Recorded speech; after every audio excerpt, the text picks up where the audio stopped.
What's up, everybody? Welcome to another episode of the Absolute Strength Podcast. I'm your host, Kyle Hunt, back with another episode. I told you guys the episodes are going to be coming at you fast. Make sure you're subscribed to the Absolute Strength Podcast, however it is you listen to it, whether that's iTunes, Stitcher, Google Play, any of the other various podcasting platforms out there. Make sure you are subscribed so you don't miss an episode. And today we have my good friend, Nick Wright, Mr. NWB, Nick Wright Bodybuilding.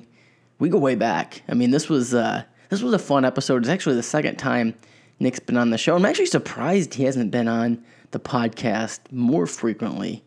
We probably should change that, just because actually, as this podcast was going on, I'm like, man, we should probably do more episodes so then we can actually have an episode where we talk about something specific or actually go into detail on something, because we've only had two podcasts. I've been doing this for 2 years, so it's like, when we get on a podcast, it kind of just we go down memory lane, a lot of story time. I'm sure you guys are going to really enjoy this one. This podcast is even more laid back and conversational than the Absolute Strength Podcast already is, and if you guys are regular listeners, you know it's pretty laid back and conversational to begin with, so this was even the next step on that.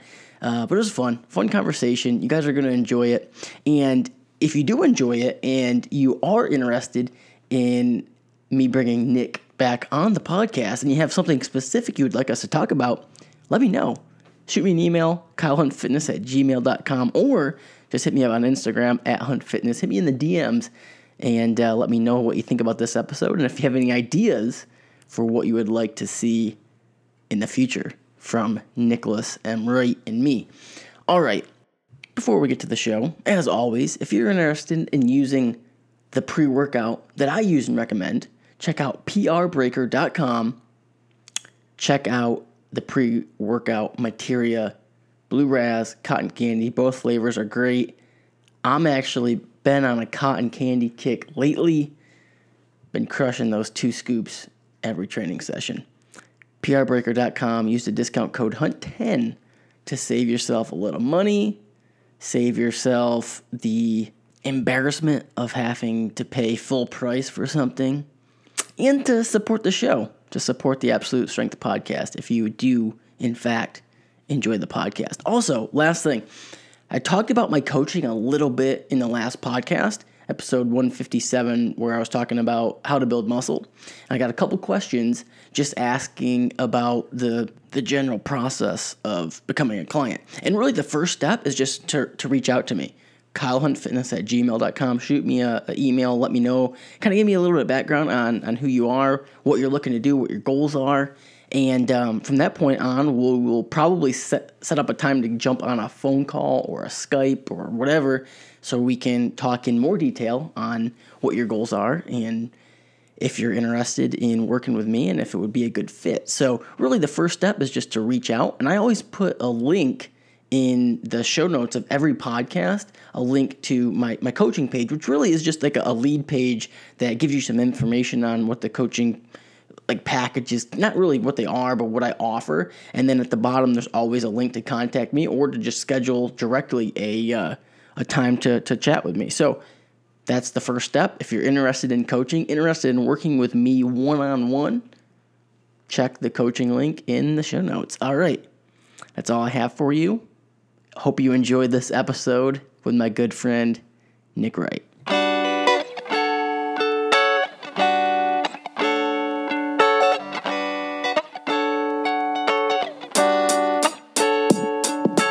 Let me give you a little shout on the YouTube video. Yeah, give it a shout. I have a podcast mule. What is that? Mule. A Moscow mule. Oh, shit. Do you really? Yeah, I got a Moscow mule for That's this. Badass, man. I just have coffee. Not as exciting. Big occasion here. Dude, that's awesome. Reunited yet again for the most badass podcast ever. Kyle Hunt, Absolute Strength. Absolute Strength Podcast. First time we've done an interview on this podcast in probably 2 years. Yeah, because actually, so I started in 2016, and I think you were one of my first guests. Like I did like the first 10 or 12 episodes solo, and then you were one of like my first 3 guests. So probably around episode 12 to 13, probably. That's 15. awesome. Yeah, I remember that was right after I bought this condo. Yeah, and now we're at 157 episodes, so it's about time. Like, shit, dude. And you've interviewed some crazy-ass names since then. I see you have some big things planned for this podcast. Yeah, it's been a lot of fun. Like, it's cool because, I don't know, like I always thought that long-form content would be more my thing, but until you do it, you never really know. But, I don't know, I think I'm just made for long-form conversations. Yeah, I mean, you're like one of the most informative dudes I know as far as nutritional science goes, training goes. So you're one person who definitely has a lot to say. You're easy to listen to. You're great at talking about it. So I'm honored and excited to be going for round 2 of this podcast, guys. This podcast episode is out now. It's in the info box below, the very first link. So click on it whenever you're cooking, doing cardio, driving. Just listen to it. It's a badass podcast. Let us know what you think. Nick, what's going on, man? What's up, dude? This is it's been, like we were talking, like 2 years since you've been on the podcast. Like 2 years. Yeah. First podcast was right after I bought this condo. So you were one of the first, I think like first 3 guests that had on the show. Was I one of the first 3? I think so. Maybe first 5, like one of the first few. That's so cool. One of the first ones. I was like, shit, I got to have Nick on. And then I don't know why we haven't done more. Actually, one thing I found so far is I actually enjoy doing the repeat guests more. I mean, with you and me, it's not really applicable, but I think the second time I talk to somebody, the conversation's a little bit more natural. Right. More open. Yeah. Because the first time I have someone on the show, a lot of times, well, they're probably used to other podcasts, so they think it's going to be like very structured and like just like an interview. You know what I mean? Yeah. But I like to keep it more, just like a conversation. Like, yeah, I want to get into good information, but I want it to be just flowing naturally. I can see that. Even with you and me, I mean, you and I have like shared beds. Oh, I know. We have. And even still with you, I feel more relaxed. Not that I wasn't relaxed the first time, but I feel even more relaxed the second time around.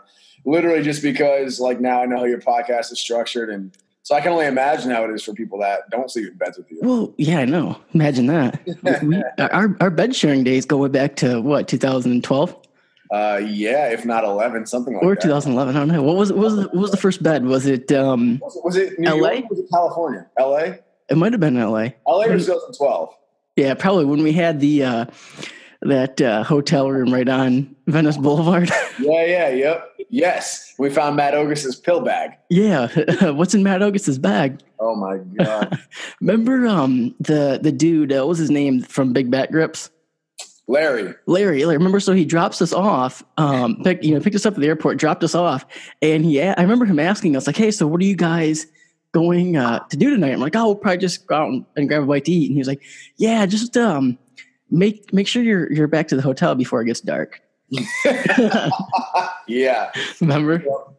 He then informed us that Venice was nicknamed the Ghetto by the Sea. Yeah. So I was like, oh shit. It was pretty wild though. Yeah. Larry's a good dude. He was the one who took the picture of me in Watts and showed me like Compton actually too. Yeah, I remember that. I was like, I think he's a hell of a tour guide, man. He knows all that behind every street name. Yeah, I remember we were riding around in his truck like all over LA the one time. Yeah, a little red truck. Larry's the owner of Big Back Grips, who sponsored me back in the day. Way back in the day, we went to Metroflex Long Beach before like any of those guys blew up. Yes, I remember doing a video with his name was Chris. I forget his last name. He might have been the owner or manager. I think it was. Yeah. And I did a video with him, and he was talking about structure and like how to fill out your shoulders and all that. And I remember he literally walked me up to Mike Rashid before Mike Rashid was ever anybody public. At the time, Mike was literally just a trainer at that gym. No YouTube channel, no Instagram. And like he had me stand side by side with Mike Rashid just to like show some examples of like skeletal structure and stuff. But that was crazy. And now Mike is obviously Mike. Everyone knows him now. Yeah. It's crazy to see. I remember that day because I just remember Mike Rashid just being this huge jack dude in the gym, but I had no idea what he was. Actually, remember at the expo that the show that you competed at right at Muscle Beach there. Yeah. Why the hell can't I think of his name? The dude that passed away. Bruce Piana. Yeah, he was walking around there too. Yes, that's another crazy thing that like only a handful of people will remember. But way back, again, before he was ever on YouTube, I'm talking before he was with Mutant. Like nobody knew who he was other than people that just knew him personally. Rich Piana used to just stroll around the Venice Beach expos. Yes. Every Labor Day, Memorial Day, and 4th of July, Muscle Beach had a show. I competed in the 4th of July one once. And every but Big Back Rips would bring me out to the events every year to like just do the expo there. It's a little small little outdoor expo. And every year I remember seeing this big biker-looking dude with cartoon-sized arms and crazy tattoos always walking around and be like, man, that guy's crazy. And then a couple of years later, you see him blowing up, and he ended up becoming the biggest name in fitness pretty much. Yeah. I remember that because that year we went out 2012 for July 4th. I remember seeing him walk around just being like, holy shit, like who is that? He was just that freaky dude walking around that no one knew back then. It was crazy. Yeah, I was like, how? And I actually remember thinking in my head, I'm like, how do we not know who that is? Like, right, yeah. You have to know who this dude is. And we had no idea. And he ended up making his name. But man, it's crazy to think back on that Long Beach gym we went to because like, dude, we got in there before. It was weird seeing that because for years, Big Back Rips would bring me out to LA and we train at and film at Long Beach Metroflex. Yep. And it was only just a badass gym. Like no one really knew about it. The only thing that was even slightly familiar was the Metroflex name from Ronnie Coleman out in Texas. And it's just the gym we trained at. And like I said, Mike was the trainer there at the time. And then over the years, slowly you started to see more and more activity there. Like you saw CT Fletcher do his first video there. And then he did a lot of his videos, even with like Kevin, the Hulk Washington at that gym. And then you saw Mike Rashid do all his videos there. And then Strength Cartel started doing their videos there. And then Kali Muscle did his videos there. And eventually became like a landmark in fitness, which is pretty crazy. Yeah, actually, I remember I think the morning of we went to that gym for the first time, or at least I can't remember if you went before me or not, but we were at the Firehouse having breakfast. And I think we were actually trying to convince him to take us to Gold's Venice because that's where we wanted to go. We're like, oh, let's go there. We'll film some videos there. And he's like, no, you guys got to go check out this other gym. And I remember at first we were like, all right, I guess. Yeah. But and we ended up, and objectively, it is a badass gym. Like it's better. I like it. I like that style gym better than me too. Yeah, it turns out like, oh shit, this was awesome. Yeah. But it's crazy, man. Like it's so surreal to think about that. We literally have video footage and photos in that gym before anybody ever knew about it and before any like the biggest names were ever online, which is just kind of crazy. Dude, we're getting old. We are getting fucking old, dude. Man. Time to wrap it up. I know. We're just gotta close up shop here. It's so crazy. I don't know. I've been thinking about it more lately. I think because in October I turned 27. You've already turned 27, right? Yeah. Yeah, you're a few months older than me. You're a couple months older than me, but because I really started in the fitness industry, started training at 17, like right out of high school, started doing personal training. And then I started Hunt Fitness a little bit after that. So it's like, holy shit, it's only almost been 10 years. Like it blows my mind. Like, holy shit. What's insane to think about is you started off as a quote unquote top member of my Facebook page. Yep. That's what got you rolling. And then I think then you start doing your own. For anyone who doesn't remember or know, I had a Facebook page, which actually got big. It got almost 1 million followers. I turned it into like a meme page. Mm-hmm. But back in the day, it was like a small little page and it was a community. And like I would assign, there was no rhyme or reason. I didn't make anybody an official admin. I did make you an admin later on. I trust you like crazy. But back then I would assign like 7 top members. I call them top members. Yeah, I remember that. About me. None of them had any admin strength or anything like that. But they're just people who would go around and help me answer questions for people. It was really cool. That was like a poppin' forum back in the day. It was. Facebook used to kill it. Yeah, it did. Like people, like the new kids that are into fitness right now don't even remember what that was like. They have no idea, man. They have no clue what that was like. Facebook was the shit back then. Yep. It was probably around the time that the bodybuilding.com forums were really popular as well. Yes. And it was just like that was like the mode of communication. There wasn't, now it's like Instagram. You just like comment on people's posts and stuff. But back then it was either like bodybuilding.com forums or really the NWB page. It was just like everyone went there for questions and stuff. It's crazy to think about. Crazy. Man. I remember, I think during the Vault series, when you were doing the Vault series, that was like when it was probably, I don't know if it was at its height then, but that was when it was really picking up steam. Yeah. Yeah, it was. It wasn't the height, but that definitely was like the big kick in the ass for everything. Like, yeah. I remember, back then. Nowadays, to get things circulated around the internet is not a big deal at all. Like, I could you can get anything on all different websites. But back then, it was a lot harder to get things shared around. And I remember being amped that the Vault series had been shared on literally 7 or 8 different websites that were all fitness related. Yeah. Well, I used to have it on my website back in the day. Was it Nick's Corner? Remember? Yeah. That's right. That's right. Like Matt Ogus said, it got him into vlogging. It was insane, man. I still I'll go to expos today in 2018. Now still get people who are like, oh, I was watching you in the Vault series back in the day. Well, that series was one of the first really like vlog style that was almost like what people do today. Like it was kind of like that the transformation of what fitness channels were to what they eventually became and really just got really popular doing. It's interesting. And you know what really inspired all of that? No lie, is I had watched the Lil Wayne, the Carter documentary. Yeah, not super popular. Not a lot of people might have seen it, but you can probably find it on YouTube now at this point. But there was a documentary he did back in the day when he dropped. What album did he drop that had a Lollipop on it? It was like 2008. Yeah, which one? What was that one called? Was it the Carter? Or was it the Carter 3? I'm getting all my names mixed up now. I don't know. He had a few of his hot mixtapes out, and he just dropped the big album that really pushed him to new heights. There's a documentary following him. I thought the documentary was so cool because he was, whether you hate him or love him, he's such an out there, unique character. Yep. And he just does what he does unapologetically. So the documentary I thought was so freaking awesome. It was so entertaining. I watched it 100 times over. And at the time, I was obsessed with bodybuilding. That was my life, competing. Yep. And I was aiming for, the biggest show of my life, international show.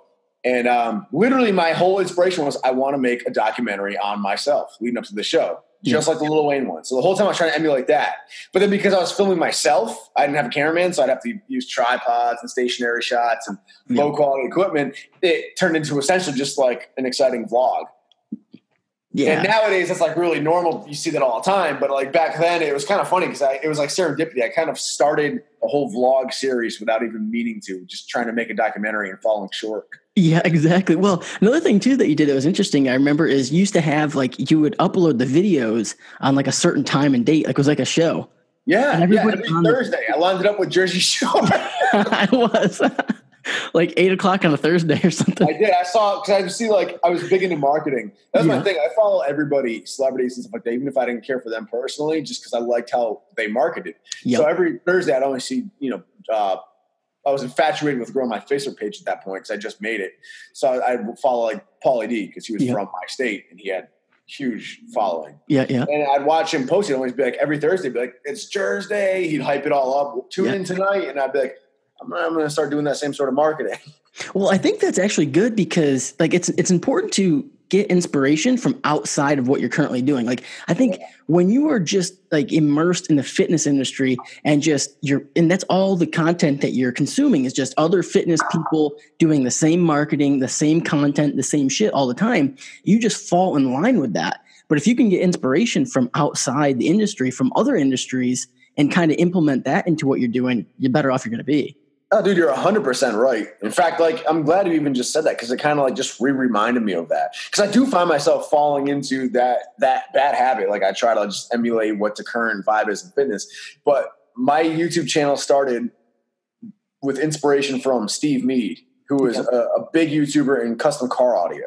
Yeah, he's the one who I started like structure my YouTube channel around initially. And then the Vault series was structured off of a Lil Wayne documentary. So it's like, I should know just from my own experience that my best ideas have always come from outside sources. Yeah. Well, when I first started this podcast, in my head, I initially thought, I'm like, okay, I'll probably make it where it's very like formal and go over like scientific topics and just like that's what it was going to be, like super informative. But that would be like the only thing I did was like, okay, I'm going to talk about a research study and we'll dig into it. And then we'll talk about the application and how you can use it. And then after I got a few episodes in, I'm like, I don't know. I don't think that's how I want to do it. I think I just want to make it kind of where it's quality information, but it's more just laid back conversation that you can listen to each week and not feel like you're going to be bored. Because that was the other thing. A lot of fitness podcasts that I listen to, I don't know. Like I can't get into them. Like I don't know. I can't get into them. You definitely can't. You know? No, you're 100% right. Because I've tried listening to some fitness podcasts and I can't. Yep. The only time I can get into longer, medium like fitness stuff would be if it's a specific topic I'm trying to look up and learn about. Yep. But if it's just general, like, let me tune in this guy's podcast and see what the topic of the day is, I can't stick with it. Unless it's Dave Palumbo. I can listen to that guy rant forever while I do dishes. Yeah, he what's he do nowadays, like with podcast content? He's still doing RX Muscle. I don't know if he does legitimate podcasts. He might. I just follow his YouTube channel, and he does like very long Q&As. He has one of his moderators read off questions, and he answers them. And he does a good job with it. He has like a nice backdrop set up, and he has like good quality audio and everything. And I don't know. That guy's just an OG. I don't even necessarily – I think some of his – he's so smart. I think some of his nutritional science info was a little extreme at times, like to the old school scale. But regardless, I think the dude's just so intelligent, so entertaining to listen to. Well, it's wild because it's like diets cycle. So they get really popular, then they kind of die down, and then a few more years go by, and then they get really popular again. Like keto is like super popular now. But Dave Palumbo he's been promoting keto, like a keto style bodybuilding diet. So not really keto because it's a little bit higher protein, but a keto style, low carb, really low carb bodybuilding diet for years, like probably 20 years.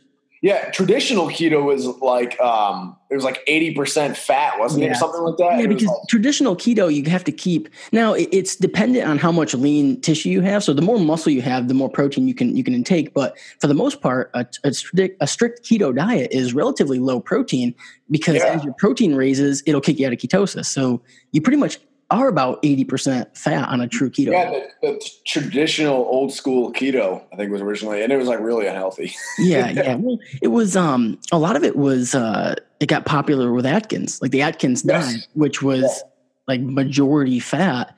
Again, and why did it work? Because it created a caloric deficit. Yeah, exactly.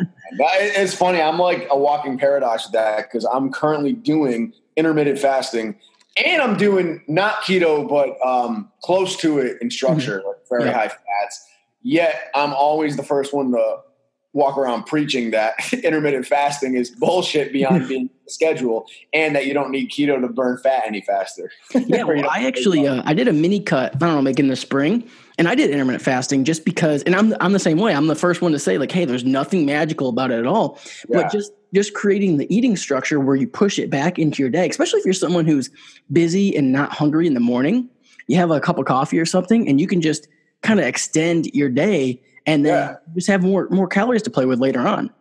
Oh yeah, for sure. I love it, man. I love it, especially when I don't have to train because I just pound caffeine and get work done. For like and you can like stay super focused and just not have to get up and worry about eating. I don't know. It's great for productivity too in the mornings. Yeah, I was going to say, I feel more, I don't know if you've experienced this, there's probably science behind it, but I definitely feel a little more sluggish after I eat. Not even necessarily food coma, just like if I'm fasted, empty stomach, and I pound caffeine, I'm like, it's like natural Adderall to me. I just go into focus mode. And if I have any food, even if it's light, it just kind of takes me out of that. I'm like, all right, I'll take a break from the computer. Well, there's two things at play there. For one, anything on an empty stomach is going to hit you harder. So caffeine in particular, like if you have it on an empty stomach, it's more effective. And then on the plus side, or the opposite side here, is as soon as you eat food, it actually does take energy to start absorbing it and digesting it stuff. So even if it's not, you do see that more with a huge meal. And that's why, like, for the longest time, they thought that like tryptophan, what's in turkey, like it's a protein in turkey. It was like, oh, well, that's why after you have a big Thanksgiving dinner, you get tired. And it's like, not really. It's just when you eat 2,000 calories. Amount of calories. You eat 2,000 calories. They find that the amount of tryptophan in the average turkey intake is not even enough to. No, it's actually about the same as chicken. Yeah. It's about the same as chicken. So it's like, and it's just an amino acid. So, really any high quality protein animal source is going to be relatively high into it. Bird protein, so chicken and turkey is a little bit higher, but not nearly. You can buy tryptophan as a supplement and take it, and it's not going to make you fall asleep. Like, you don't crash the couch. If it was, it'd be an awesome like night aid. Like you take it at nighttime. Yeah. The science, I actually wrote an article a few years, I don't know, probably like 5 years ago now, going over all this, because there's actually, the science of it is actually pretty interesting when you dig into it. And it has to do with like all amino acids and crossing the blood brain barrier and stuff. It's kind of intricate, but pretty much at the end of the article, I was like, yeah, so that's not the reason why you get tired after eating. Yeah, right. And tryptophan is an amino acid? Yeah, it's an amino acid. Yeah. Is it one or is it more than one? It's just one. It's just one amino acid. Oh, okay. Yeah. Because I have like total ADD right now. What are the 2 amino acids that I think it's 2 that make up creatine? Aspartame. Oh, aspartame? Yeah. I don't know. I don't think I don't think that's true. What? Aspartame. We're getting cancer. Yeah. there's like 2 amino acids that it is made up from. I don't really remember. That was like a total ADD moment. Yeah, I don't know. What are you drinking there, Kyle? I got a podcast mule here. Actually, it keeps getting stuck to my coaster. That's awesome, dude. Reminds me of our November trip. Oh my God. In New York? Or no, your wedding. I'm talking about in Florida. Oh yeah, your wedding. Yeah. Oh yeah, there's a lot of sleepiness. That was a wild time. Oh my God. Shit. Yeah, how's the married life been, dude? It's well, like I told you at the wedding, like when you lived a life I've lived for the past 4 years, there's not much changing when you get married. You know, I've pretty practically living a married life since actually before Lucy was even born. So yeah, true. That's true. I don't know. That's definitely true. It's kind of the same life. I pulled it up. I found it. Aspartame is it's 2 amino acids. That's L-aspartic acid and L-phenylalanine. Phenylalanine. Yeah, just a fun fact for everyone. Sounds dangerous. A lot of chemicals in there. Yeah, man. I don't think any of the nights. Well, we wrestled at your wedding. That was we wrestled on gravel. We did wrestle on gravel. That was the worst idea I ever had in my life. Well, never wrestle on gravel. Well, yeah, you shouldn't ever wrestle on gravel. I just remember I'm sitting here having we're all having a good time, and then I don't know, at the corner of my eye, I hear Nicholas going off. I hear Nicholas. He's over on the corner of my eye, saying something along the lines of, "Well, if Kyle was the same size as me, he would definitely be able to beat me in wrestling. But I'm just so much bigger than him. He would have no chance against me." I go, excuse me? Was it that dramatic that I said? I don't know. I might be adding some. It very well could have been, man. I might be adding to the story a little bit, but, you know. I'd like to think that you are, but sometimes when I'm drunk, I get stupid. Actually, not really. What's funny is, like, I'm never the type to ever start anything, but with my friends, I can get stupid. Yeah. Okay, Alan Aragon. Oh, my God. Oh, shit. At least he didn't skin his knee. Yeah. At least I was getting married the next day, and I have all our wedding pictures. I'm having like my hands all scraped up. That was a dumb. Why didn't you stop me? I don't know. There were it was a little bit of alcohol involved on all parties. We're doomed because you're the one who walked me to Wegmans and like. Hey, dude, I had to show you the best grocery store, and you were utterly unimpressed by that. We should never be left unattended. No. Well, actually, that night we weren't unattended, but we did get left unattended. Yeah. And then we walked to Wegmans. Yeah. And then we ended up. This was like, what was it, 2012 probably? That like in November in upstate New York in November, cold as shit. 1 o'clock, 2 o'clock in the morning. Nick had never been to a Wegmans, and anybody listening who's from New York will at least recognize the fact that, hey, if someone's not been to Wegmans, it's worth the walk. So I thought. So we walked our drunk asses from the bar like miles and miles down to the store. I don't know what we thought we were expecting. You would have thought we were heading towards like a big party or something. And we finally got there. I was going to say, we ended up going to a party that night, though. Yeah, we did. And we got dished there, too. I think we did. Oh, that was. We got dished there because you were filming me boast about $1,000 $1,000 outfit. Oh, shit. I don't know who I thought I was, some sort of rapper or something. Yeah, $1,000 outfit. That video is still somewhere. Still floating around somewhere. It is floating around somewhere. Video ever done. Yeah, it was. Yeah. I apologize to no one. Yeah, that was quite the video. But then what happened is somehow we realized that we were only a couple blocks from my house, so we made it back. Yeah, dude. I don't know who the fuck lets us drink. No, it wasn't. Wasn't probably the best idea. But hey, we didn't get to party all that often together. So you know what the thing is? We have fun when you and I drink.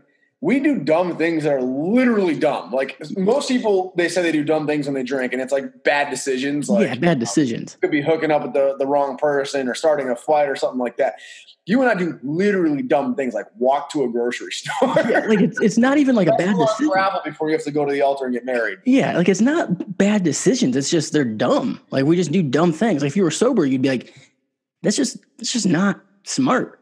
I won that wrestling match, by the way, if anybody's wondering. Oh, I don't know about that. I don't know. We might have to. I got smoked. We might have to have a round table of everybody who was there.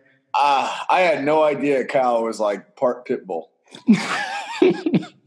Weren't you? Didn't you like tell me afterwards that you were like state champ and stuff? Oh, I wasn't state champ, but I was halfway decent. You were pretty damn good. Well, I don't know. Did I pull a white man can't jump on you? You ever seen that movie? No, I never saw that movie. It's with Woody Harrelson and I'm familiar with it. I never saw it though. Well, anyway, so Woody Harrelson, he's like the white guy, and they're out on a basketball court, and he's like acting like he's just this like unathletic white dude who can't do anything, but in reality, he's actually a good basketball player. So he like punks all these. You're frozen. Yeah, exactly. He punked him, and then so I don't know. Awesome. Did I do that? Was I like playing coy? Was like I don't know, Nick. You're pretty strong. You always play coy, dude, because you're demeanor. No, I don't think you did that. No, you were pretty aggressive back. You were like, "Oh, let's go right now." You were the other half of the reason we ended up in the ground. My dumb ass was just sitting there talking shit, and you were like, "Well, let's go right now." And no fucking logic. And then, but I think there was money even bet at one point. I don't remember. I genuinely don't remember. But I remember like it was a surprise because your demeanor is always so laid back and chill. Yeah. It's like no one would expect you to be like you're in phenomenal shape and you're strong as shit, but you're just so like the opposite of the stereotypical fighting type. Oh yeah, that is true. Like, and I was even that way when I did wrestle in high school. Like I don't know, I'm a calm dude. Like I'm pretty laid back, whether it's powerlifting or wrestling, whatever. I'm just like relatively calm. Like I don't get super hyped up. Yeah. But I can flip a switch. Like, you know what I mean? Like when I walk up to a bar or get ready to do something, and it's not even like a crazy switch where I get all like hyped up even then, but it's just, I like get focused and like, okay, I can just do what I have to do. Yeah. Yeah. You definitely, it's cool to see. It makes you keep up with sports, man. And then my dumbass, I'm like, lose all coordination when I drink anyway. Yeah. Well, I think it would be me even sober, but I definitely should not have been trying to wrestle when I'm wasted. I was retarded. But again, like I said, we do dumb things. For some reason, and mind you, like I don't even go out anymore. I mean, I live the ultimate dad life. So I don't even do any of that stuff. But back when I did at one point, I always end up getting myself into something like, it's, like it's always something when I go out. Like, I think I even told you one year I was at the Arnold and it was like the Saturday at the Arnold back when I was sponsored by Gamma Labs. Like a bunch of us went out, we were drinking. And then before I know it, like it's like 2:00 in the morning and I'm getting ready to arm wrestle this dude who's like 400 pounds. Like, and your friends like put you up to that? I don't know how that happened, but next thing I know, and the dude was like strongish. And mind you, like arm wrestling is all about like leverage and like forearm length. Which, mind you, no technique is not anything I'm very good at. If it has to do with forearm length, I'm probably losing. Like, oh shit, yeah, it wasn't good. That wasn't good. Did you win? No, I didn't. Well, what happened is we started going and I realized the dude was like strong and I was outmatched. And I'm like, I'm going to stop fighting before I hurt my arm and then I can't lift for like 6 months. Actually, that's probably smart. So I just gave up. Like I fought for a little bit and then just gave up. That was actually really smart. Yeah, that would have sucked if you threw your arm out over something that dumb. Yeah, and I think I might have bet him like $100, but I either got Gamma to pay for it or no one paid. That's great. Yeah, I never paid, but I do remember him being adamant that somebody paid him. Yeah. Jesus. Yeah, I stay away from arm wrestling, dude. Anybody could beat me. I have no technique. I don't know how. Yeah, there's some guys that I know that like they actually compete in arm wrestling and they have like huge upper bodies, but I don't know like exactly what the technique or what the ideal body type is for it, really. I don't either. I'm a huge fan of Eric Spoto, obviously. Yep. Yeah, I was gonna say he was an arm wrestler, right? he did. He was very serious into arm wrestling. Yeah. I remember I follow his Instagram for his bench clips because he posts himself repping out like 500 pounds for 12 on a deload. And then he posts up like his competitive arm wrestling clips, and I'd be like, okay, I don't even know what I'm watching. What's he doing these days? Dude, I don't know. I hope he's okay. Super interesting story. Maybe not. But 2016 Olympia, I was in touch with him about linking up to do a video shoot with him. And what happened? The first day we were supposed to link up, something happened where it didn't end up happening. I can't remember if my flight got delayed or he ended up getting booked with business or whatever. For whatever reason, it didn't work out. But we stayed in touch, and what did he I don't think I had his number at that point. We were talking exclusively through email. So he said to me, he was like, hey, here's my number. He's like, it was the grand opening of the Iron Addicts gym down there. That's what it was. It was the day after the Olympia ended. And he's like, text me, we'll link up there, we'll shoot the video there. I was like, all right, cool. So I shot him a text, no response. And it was all in green. I'm an iPhone user, so that's always a bad sign. Then I emailed him again just to let him know I texted him. And I texted him again, nothing. I think I even tried calling him, but nothing. And then so I was like, whatever, I didn't care. I was in Vegas and I was tired of shit for Expo anyway, so I just took advantage of it, went to the pool and got some drinks with Ariana, and that was fine by me. I never heard from him. The next day, he emailed me back and he was like, what happened to you, Nick? I never heard from you. And I was like, I tried texting you. I even sent him the screenshots. Email. But then he never replied to that email. So I don't know if it was just blowing me off and wanted to be polite. But it seemed weird because he was the one who initially reached out to me on Instagram. He first commented on my videos. He messaged me. He emailed me and all that. So he seemed genuinely into it. So I don't know if it was a miscommunication or he just blew me off. I mean, there's no hard feelings to me. But anyway, after that, I still stayed following him. He had shoulder surgery for a little bit. And he started recovering from the shoulder surgery and was posting. I remember one week he posted a clip of him benching 405 for 12 easy. Next week it was 500 for 12, nice and easy, like nothing. Talking about how he's recovering nicely. And this was in 2016, and then nothing, no more posts. And if you look at his Instagram, his last post is 2016. Oh shit! Nothing. Really? I tried emailing him over the last year, and I was like, just want to check in, see how you've been, man. No response. So hopefully he's alive and kicking. Yeah, I don't know. That's wild. Yeah, I was gonna say I haven't heard. I mean, I don't really follow him that closely, but I just haven't heard anything. I mean, normally with someone who, he used to be the best bench press of all time, raw bench press. So. Normally you would hear something. World record of 722 before Krill came and beat it with 738. Yeah, that's still crazy. Dude, just the way Eric Spoto moved the bench is what I fucking love. Like, there's just something about he literally his arms were like pistons. It didn't make any sense. Any weight, you just like unload it, drop it down, and fire it back up like so smooth and easy. I just loved watching that dude move weight. Did you ever see? There was this I don't even know if it was like a big joke, but the kid acted like super serious. This video came out like a few years ago where it was this kid. It looked like he was at like a county fair or something. No joke. It looked like he was at a county fair and he was like trying to bench 700 pounds. Yes. And he got like buried with like 420 or something. Yeah. And then he still went up to like 722. He still went up to like he tried to beat the record. I think like 725, tried to set the all-time world record. After he barely hit like I think maybe 425 or something. I don't know. He didn't even hit that. No, he didn't. I don't think he did. I think he had spotters a system on it, if I remember correctly. Possibly, yeah. Because just remember all the comments being like, you failed at 4. He might have gotten it, but if he did, it was by the skin of his teeth. Yeah. And then he still went up to 7. Dude, and I think he tried it twice. Like he tried 725 twice. And he had his face all painted. He was shirtless and painted.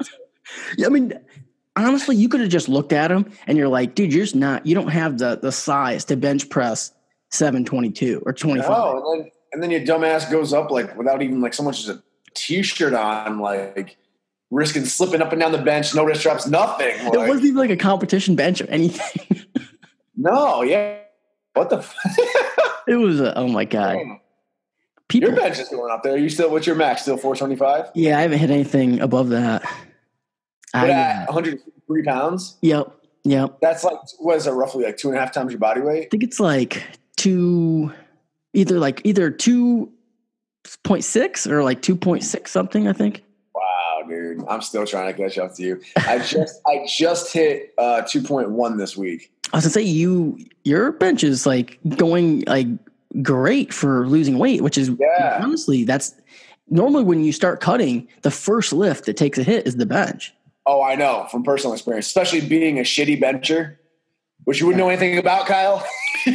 I don't know. No, but yeah, especially, dude, anybody else who's a poverty bencher by nature can vouch. Like, it really just drops the second you lose weight. But this time around, I did two things really differently. One, I took the cut really, really slow. Mm-hmm. That was the biggest factor. Yeah. That was the biggest one. I just made the cut really slow. I did not zap myself like I usually do.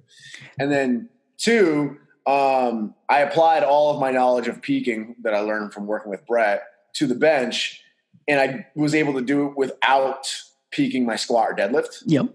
Which allowed for so much more recovery. Like I just felt so fresh. The fatigue management, I mean, alone. That's why I've been very interested in doing like a bench only meet, just to kind of do exactly what you're talking about. Just not worry about squat and deadlift for a little bit and just focus 100% on bench. It feels great, man. Like for comparison, my best bench ever is 405 pounds, 184 kilos, at 200 pounds. But I think I was 198. So just about 200 pounds,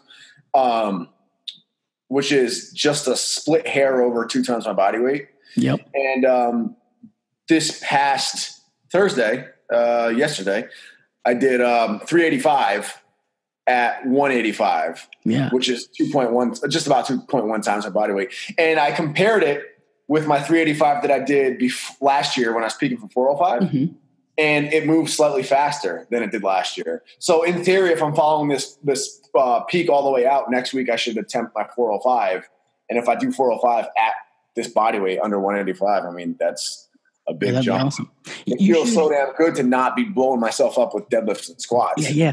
You should look at or throw in the numbers to a Wilks calculator, because it might be even greater than like of a difference than you even think it is. Oh yeah. That's interesting. Yeah, you're right. I never thought about that. Yeah. Cause it might be greater than you even think, because I know it doesn't always make sense. Like for example, if you drop a weight class, like I was just having this conversation with one of my clients the other day, and it was between, so 163, 74 kilos and going up to 183 or 83 kilos.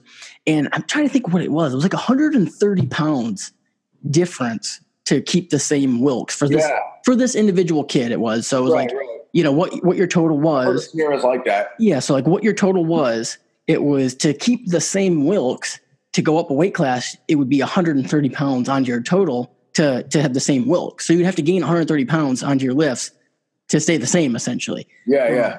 But on the flip side, when you're losing weight, you got to understand like, hey, it might be, I don't know, whatever the percent of your body weight, might only be like a little bit better, but the Wilks will probably be significantly better. Well, for sure. Yeah. Because look, as you know, physics suggests that the lighter you are, the easier it is for you to multiply your body weight in a lift. Yes. Yep. And that's just physics. Like the most extreme example would be like the ants that can look like 10 times the body weight, 100 times the body. I have no idea. Yeah, something crazy. Have you ever seen the ant videos?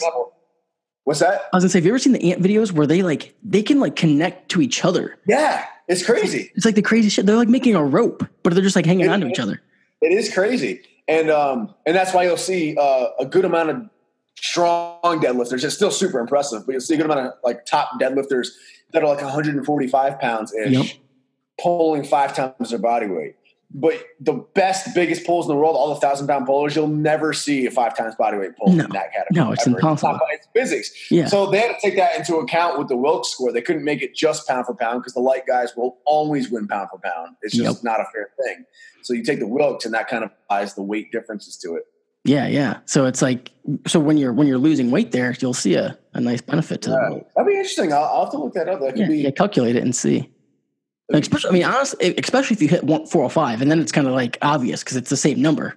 So yeah, man, I feel really damn good. Like there's all the same weights. I've been doing all the same heavy singles I did the last time I peaked for 405, and they're all moving better than the last time. So it's like there's no reason in theory that I shouldn't hit 405 next week, but I might just cut the peak at this week and take the 385, just simply because. Not my direct rotator cuff, but just like the area around my shoulder is just a little bit irritating. Banged up.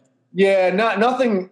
It was really just me not doing enough mobility. I kind of got lazy on doing mobility. So scapulas get tight. That happens. Practice enough. And I mean, I feel pretty damn good, obviously, since I still just benched 385, but it's not something I want to play with, especially while I'm dieting. And I was going to say, especially when you're dieting, because, you know. I don't have the fat and the water weight anymore and all the calories and all that. So speaking of which, what gave you the idea to diet, to jump back into the aesthetics game? Honestly, just to switch things up. My last peak for powerlifting, my last meet didn't go that well. Mm-hmm. No real reason. I think, training got thrown off in the wintertime just because of, traveling, getting sick, stuff like that, stuff that happens. And then, recovering from it, I think it just kind of got stale. I was still won the last meet that I did, but I think it was just time to switch it up physically. And on top of that, I wanted to just generate some more traffic onto the social media. Yep. And get some new brands and new businesses launching and stuff like that. And all the internet cares about is how shredded your abs are. I know, of course. So I just went the more marketable route. Yeah, well, it's I remember a couple years ago, or might have been a couple years ago when you did that photo shoot for Isotory, and I helped you diet down for that. That was kind of like the last time you dieted down. And I remember throughout that process, you kind of, I don't know, initially I remember we talked about you might have even wanted to compete again, but then went through the process and I want to just jump back to powerlifting. Have you noticed that this time or? Yes, but I'm doing a better job of balancing it. So, yeah, I still fucking hate playing hypertrophy training. Yep. I ever have. I think it's so boring to go into a gym and just do sets of 12 with your shoulders or biceps. I don't know how people do that day in and day out. I don't know how I used to do it. I'm the same way. I can't get myself excited to do one of those workouts, but that's what I used to do. That's what we used to do. Yeah. Yeah, I know. I don't know how I did it either. Remember that one workout we did at Snap Fitness that late. Yes. All back it was training. a back training. Oh my God. That was a fun video. That was fun. That's still up. I think we went out after that night too, because that gym was right on Market Street there with all the bars. Because we left super late at night and we had to walk by everybody and they were like, "Oh, Kyle, you coming out tonight?" And I was like, "I don't know, are we?" And you're That's so "Sure." fun. I remember we went into that one busy place and there was a subscriber celebrating his 21st birthday. And I was like, all right, come find me at 12 or whatever. I'll buy you a shot. Yep. And 12 hits and he comes and he's holding these two cheap shots of whatever it was. I just remember it was something gross. Yeah. And so I was like, no. So I think his friend had bought it for him. Kind of a dick move, but I did it impulsively. I took the shot out of his hand and drank it myself. And I was like, follow me. And I went and brought him like a Patron shot. Yeah, I think it was. Yeah, I remember that, dude. That was wild. That was a wild weekend. I had to show you what Corning, New York is like. Dude, I was so hungover the next day. I had a splitting headache when we trained with Ryback. Oh yeah, Nyback, Tom Nyback. Ryback's the wrestler. Nyback. I'm sure Tommy Nyback's listening to this. He's probably he's like, you guys got to mention that workout. You came in, you were super hungover. Dude, we did shoulder pressing. Oh, it was painful. Well, and the day before we worked out with Kevin, I think, right? We went and trained with Kevin. Not that day. We did train with Kevin at some point. The day before, though, maybe. I think. Yeah, you guys were both killing me in the press and strength. I remember that. Kevin Lee Zach. Yeah. Kevin Lee Zach. He came down to Myrtle. Well, he I don't know if he still lives in Charlotte or not, but he did live in Charlotte. But I've been seeing him in New York again. So, but anyway, he came down to Myrtle last summer, and we got a workout in for old time's sake. Oh, that's cool. Yeah, that's really cool. I haven't seen him in a little bit. Yeah, it's been a while. Kevin Lee Zach. Yeah. That was an epic workout. Man, we have so much good footage from that. From that weekend? Yeah. Yeah, there was a lot of we did I think we did a posing video in the locker room afterwards or something. Yep, it's all up there. I think I even used Yellow Wolf's Growing Up in the Gutter instrumental for that video. I think that was for our workout. Oh, it's for our workout. Okay, yeah, for our workout. Yeah. And I think we did posing afterwards too. I think we just post for single videos back then, here's the workout video. Just the workout. That's all it was. And I think it was just one song. It was just one song. That was the video. Us doing one song. You couldn't do that now. No. But that was such a sick video back then. I remember people loved that video. Yeah, it was crazy. And then the how to pose video. It's just 2 minutes of posing and it's that was the whole video. Yeah, it was the whole video. And it's just what the hell? Those times, man. They were I don't know, there was a lot of fun though. When I think back just that time period, when I was first starting Hunt Fitness and again, that was like so different too, because now it's like, all right, online coaching, everyone's an online coach. Like just look on Instagram, everyone's like promoting their coaching. But in 2011, 12, like it wasn't very common. Like people were like, what do you do? Like, oh, I'm an online coach. Like I remember when I was in college, people are like, well, what are you going to do like when you graduate? Like, what are you going to be a personal trainer? Like, I don't know. I'll probably just do what I'm doing now. E-commerce wasn't really a thing in general so much back then. It really wasn't. It wasn't nearly. We did sell a lot of hoodies. Revolutionized it. I was going to say, we did sell a lot of hoodies back in the day. We did. A lot of Smoothie. What? You remember Smoothie Fitness? Oh, I do remember him. Nick Smoot. I remember what he's up to these days. Like that was another thing. Like I helped people start. Like I don't know. There's like a handful of online coaching businesses that I pretty much like helped start. I mean, I don't want to take too much credit. I mean, they had to do it themselves. I mean, to build a client base, but like guys, I really helped get started, which I kind of enjoyed doing. Might be something I look into down the line, but just because I didn't have a blueprint to go off from when I started Hunt Fitness, like there was no one really doing it. So I had to kind of teach myself like how to manage clients and like how to make sure you stay on top of everything and like how to adjust everything. Cool. That's pretty cool. You don't think about it when you're doing it. You know what I mean? Like you think about it afterwards. Like I think now, like when I was like 17, 18 years old, how did I know how to deal with like a full client load?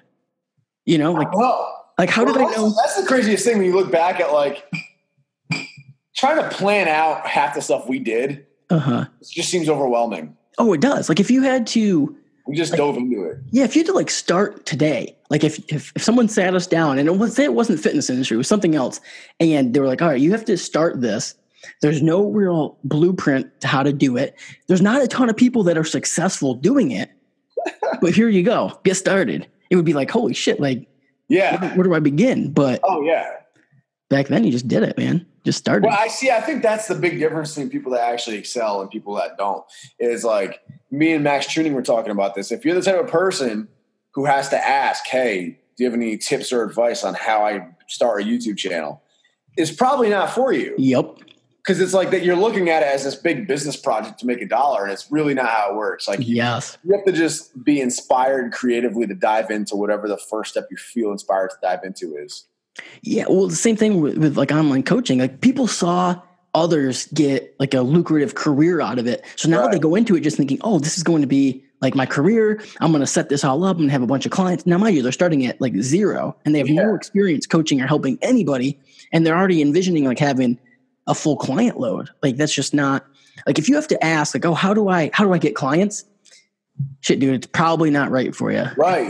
You got to just figure that shit out. Like you just have to start hustling. Like I can actually see it for the first time from your perspective a little bit. Because I've only said I would never want to do coaching. Yep. I love doing the informative videos, but I just never had the urge to work one-on-one. Just wasn't my thing. It wasn't my interest. Yep. And because I was always looking at it from that outside business. All right, it's a business. You got to get clients, get emails. I don't want to do all that. That's overwhelming. That's not my interest. But since I made this ebook for the bench press, it feels cool to actually add value to people, like creating something that could help people. And for the first time, I'm kind of in this mind state where I'm like, I wouldn't want to start a coaching business at all. But like I get people all the time ask me for advice, and I'll give them free advice left and right messages. I can see like, okay, maybe take on one of these people that like are looking for programming. Let me just program them to hit the numbers they want to hit. Let me just charge them a fair amount and see. But I can see how that could snowball. Well, I was going to say that's how it would start. You know what I mean? Like that's how it would start. You'd start with one, but honestly, that would be how you would do it. You'd start with one. You'd set them up with the programming and get them some results, get them successful, and then they'd probably tell a friend. They'd come in. You help them out. Charge them a reasonable price, whatever, and then it just snowballs. And then before you even know it, you're going to have like 5-6 clients. And then, because that's what I did at first. I actually offered it for free at first. It was just like, hey, I'm writing articles right now. I'm trying to build I'm not even really trying to build a business. I'm just trying to help people.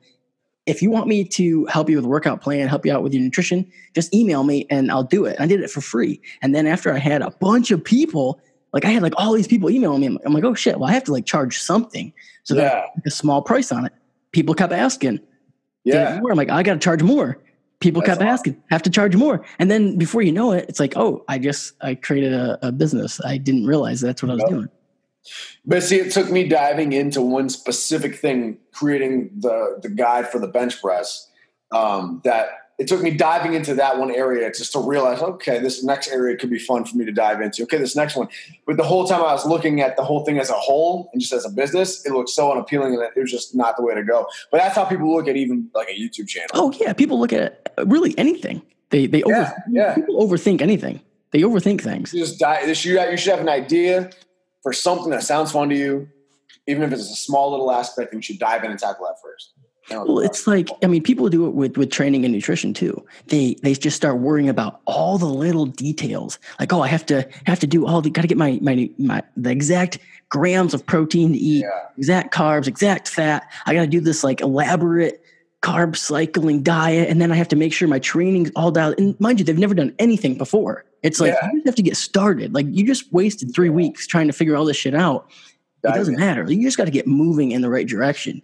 And then down the line, you can start worrying about all the details. Right. Exactly. I think a lot of times, and I think this also happens in the social media realm, where when people first get into lifting, and it was different when we did it because, I mean, we weren't getting information from our peers that much.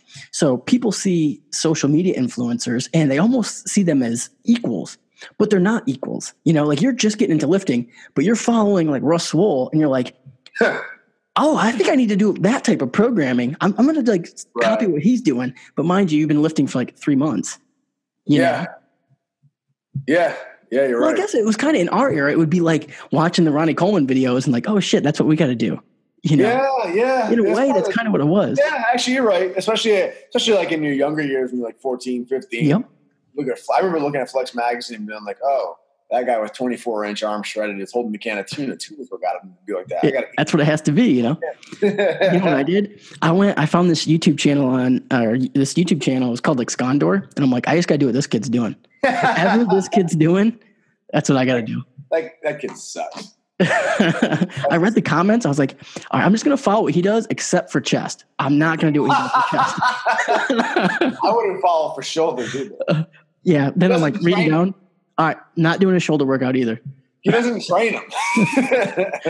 Hey, bro, do you even train chest and shoulder? I tried telling him all the time, you need to train your shoulders and chest. I don't think he's ever tried.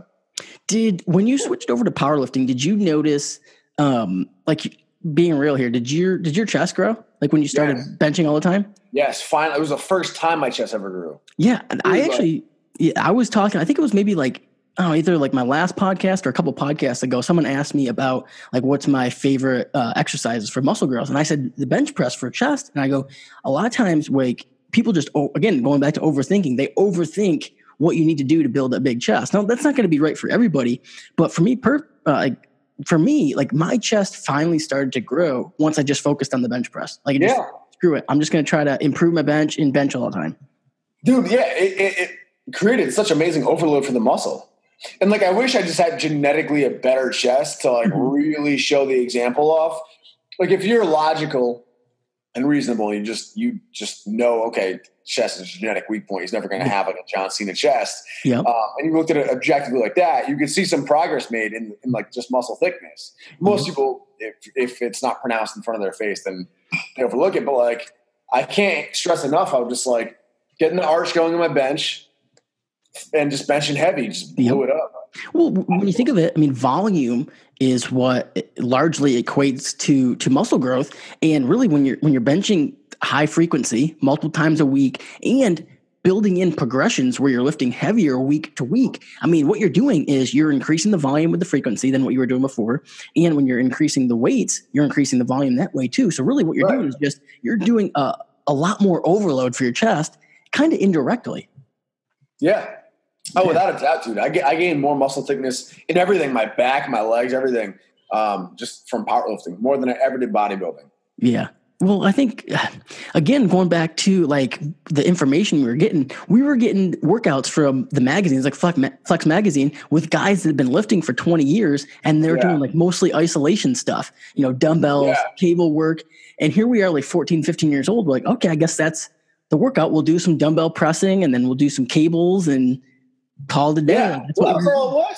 Dude, it was such a waste of time. I'm almost like resentful and wasting all my time doing all that. Like all that bullshit, like light benching, like dumbbell flies, cable flies, just feeling the muscle burn and the pump. It's like that can work for the guys who are taking 3 grams of test every single week and a bunch of other compounds on top of that.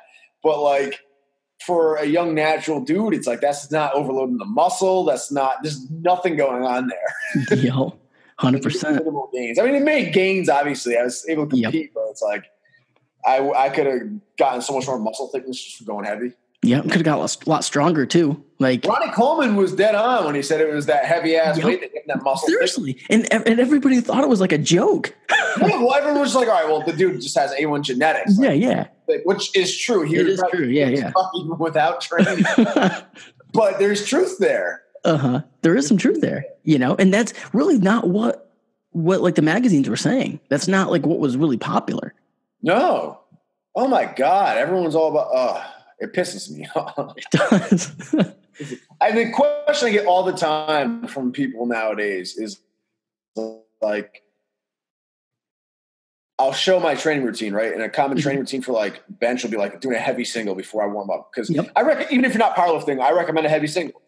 It just warms you up better. You're working sets suddenly feel easier and lighter. You can move them better. So it's like, it's just it's kind of the term would be like post-activation potentiation. So like you do something heavy or do something explosive and then drop down to something easier. It's going to feel easier. So like you do a heavy single and then you drop the weight. Like, so for example, like a lot of times if you talk to guys who coach like NFL players to do the 225 bench press, like rep out, what they'll have them do is they'll work up to a heavy single before they rep out 225. It's not like a max, but just a little bit heavier. Yeah, something heavier. And then you drop the weight down. That makes a lot of sense. Yes. And so I'll do that, and then I'll show my whole rest of the workout, which will be like after my sets on the bench, will be like sets of 10 on the incline dumbbell press. I'll do like the pec deck, hammer away at lateral raises, shoulders, a whole 9 yards.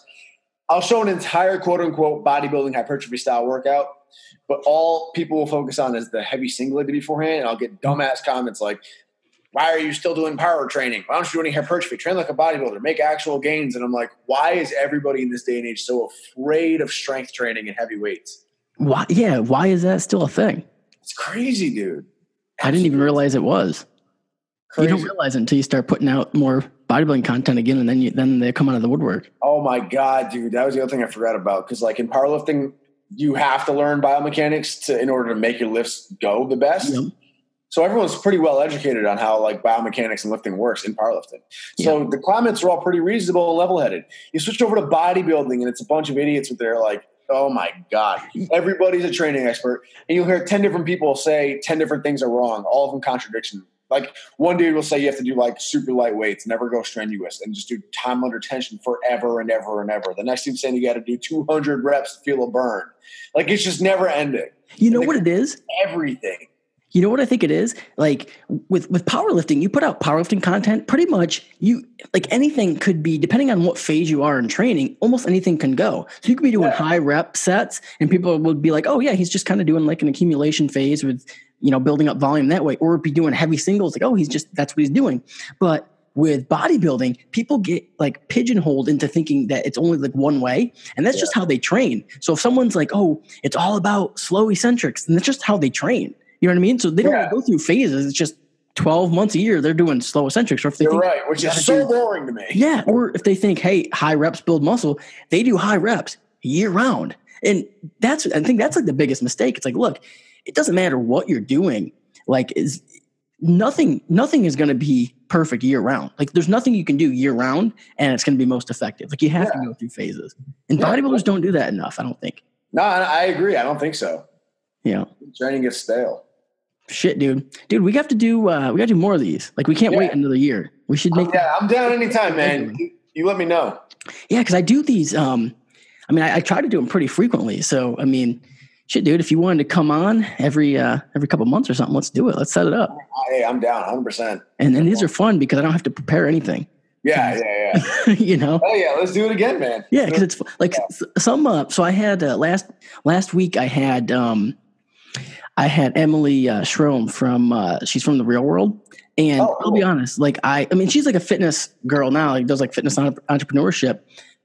Really cool, like super fun conversation. But I gotta be honest, like I didn't really know that much about her. Like actually Ashlyn was the one that recommended I should probably reach out and have her on the show. So like for that podcast, I actually had to do a lot of background information just to make sure I could have a good conversation. Right. How'd it go? It was good. It actually went really good. I was kind of nervous for it, which is weird. I don't normally get nervous. Yeah, I was just makes sense. I'll probably be too. Yeah, I was just like, man, hopefully it's a good conversation. Plus, it was kind of, I don't know. She's, I don't know. It's just like a different genre completely. Like even with just even her fitness stuff is kind of not. Yes, it's not your normal powerlifter or bodybuilder. Yeah, exactly. So it was just like, how can I make this a good show? And I mean, I think it turned out good. Yeah, no, that's awesome. That's really cool. Yeah, so let's plan on doing another one. We'll do another one soon, as long as everyone loves it, which I think they will. That was pretty. I think people will like it. What? When's that book come out? So the book should be out actually potentially as soon as you guys are hearing this, but today is Friday the 31st of August. Yep. And I'm aiming to have it drop this Sunday. Okay, so September 2nd. September 2nd, yeah. September 2nd or 3rd. Okay. Is what I'm aiming at. So, what's the link? The website is simply The Big Bench Book. The Big Bench Book. .com. That's an epic. Domain name. I love it. TheBigBenchBook.com. So just check that website out. And around the first 2 days you're hearing this, if it's not up by the 1st or the 2nd, just check back again over the next day or two, and it should be up anytime. It's all ready to go. We're just going over the final details, making sure everything's perfect before I launch it. Perfect. I will put that link in the show notes so you can just click on it. It'll be good. Even if it's not even, I'll put it in there, even if it's not up yet. I appreciate it. It'll help a lot of people out. I think it'll be extremely helpful for a lot of people. How can people follow you on all the other social medias? My name, Nick Wright. Not to be confused with the sports guy. I know that's so funny. There's that sports dude that I get tagged all the time. I get people tweeting me the most angriest thing. Like I'll have somebody be like, "Oh, you just want LeBron's beef in your mouth and blah blah blah." And I'm saying, I don't even follow sports. I was gonna say that's the funniest thing. You don't even watch sports, so I'm like, what? You didn't even watch sports, so you're probably like, what the hell? But yeah, Nick Wright on YouTube. And on all social media, Twitter, Instagram, it's Nick Wright NWB, all one word. All the social medias will be in the show notes as well. Dude, you and I should come down to South Carolina this fall. The weather is nice down here. We haven't been there. Holy shit, yeah. Yeah, you should come down. Yeah, we need to. That'd be dope. We'll set that up. Maybe we'll get drunk and get into some. I'm not wrestling you again, dude. That sucked. We got to find sand, real sand this time. Or we just not wrestle. Or we could just. Or let me wrestle you sober, so I have a bit more of a chance. Do I have to be drunk though? It didn't seem to affect you, so I think it doesn't matter. Take like a Xanax or something. Yeah, I'll just something that slows you down. Just wake me up in the middle of the night. You'll still probably be all right. Oh shit, dude, this was fun. This is good. We definitely have to do these more often. Yeah, man. Anytime. Let's do it again. I hope you enjoyed this episode of the Absolute Strength Podcast. I know I had a ton of fun producing it for you. And before you go, if you could just drop me some feedback, I'd love it. I love reading your feedback. So you can go over to iTunes, leave a 5-star rating, write a little review, what you think of the podcast. I absolutely love it. I read every single one. But it's cool if you don't want to do that. I get it. No one wants to really go out of their way to do anything, let alone write a review. But I want to get your feedback. So drop me a line on Instagram at Hunt Fitness, or on Facebook, Kyle Hunt, or on Twitter, or send a pigeon or something. I don't know. I just want to hear your feedback. So if you want to give me some feedback, let me know what you think. Hit me up on Instagram at Hunt Fitness. And before you go, I have one last thing I want to say.